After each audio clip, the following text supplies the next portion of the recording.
তো বন্ধুরা, আজকে আমি আলোচনা করব শাহরুখ খানের ছেলে আরিয়ান খানকে নিয়ে। তো সে ডিরেক্টর হিসেবে ডেবিউ করতেছে বলিউডে। তো সেই একটা নতুন কিবা শো বা ফিল্ম বানাইতেছে। তো সেটার টিজার নাকি টেলার যা খুশি বলতে পারো তোমরা। তো প্রিভিউ একটা ছাড়ছে। তো সেই প্রিভিউটা দেখছি, আমি দেখার পরে ভাবলাম তোমাদের সাথে রিভিউ করে দিই।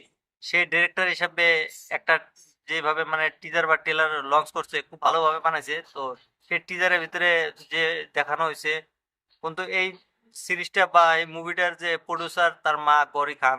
তো ছেলে ডিরেক্টর, মা প্রডিউসার, তো তারা দুইজন মিলে যে এই মুভিটা বানাইতেছে।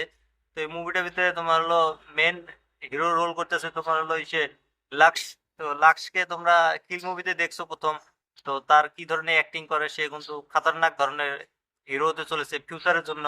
তো তাকে এই মুভিতে রোল দেওয়া হয়েছে। তার সাথে যে রাঘব আছে, রাঘব।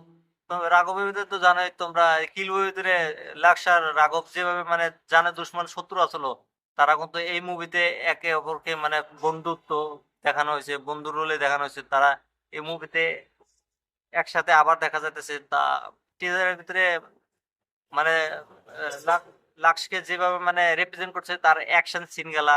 তো প্রথমে কিন্তু ডায়লগ দিয়েই শুরু হয় টিজারটা।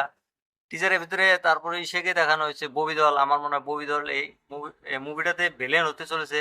তো তারপর আরো বহুত বড় স্টার দেখা যাচ্ছে তোমার হলো আর একটা ডিরেক্টর আছে হিজড়া, তোমার হলো কারণ জোহান। তো তাকেও দেখানো হয়েছে টিজারের ভিতরে। মানে পুরো বলিউডের মানে একবার ব্যাক থেকে এই টিজারের ভিতরে ঢুকানো হয়েছে।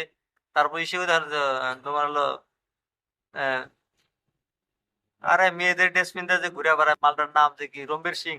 রণবীর সিংকেও দেখানো হয়েছে লাস্টে। তো আমার মনে হয় এটা হলো না তোমার হলো এই মুভির ভিতরে বলিউডের বিষয়ে আলোচনা হবো।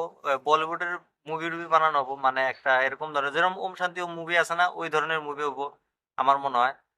তো এই টিজারের টেলারের ভিতরে যেভাবে মানে টিজারটা বানানো হয়েছে, খুব সুন্দরভাবে বানানো হয়েছে। এটা কবে বা রিলিজ করে আমি ঠিক জানি না।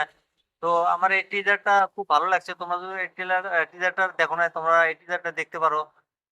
আর এটার ভিতরে সলমান খানকেও দেখায় কিন্তু লাস্টে। বহুত বড় কাস্ট কি করছে এটাতে, মানে আমার তো মনে হয় এবার কিন্তু বলিউডের মানে পোল খোলার জন্য এই মুভিটা বানাইতেছে। তো তোমরা ট্রেলারটা দেখে আমাকে রিভিউ করে কমেন্ট করে বলে দিও যে তোমাদের এই ট্রেলারটা কেমন লাগছে। আর এরকম ভিডিও দেখার জন্য আমার চ্যানেলটা সাবস্ক্রাইব করে দিতে পারো, কারণ আমি এই চ্যানেলে সবসময় এই ধরনের ভিডিওগুলো আপলোড করে থাকি। তাহলে তোমাদের সাথে নেক্সট ভিডিওতে দেখা হবো। তো বাই।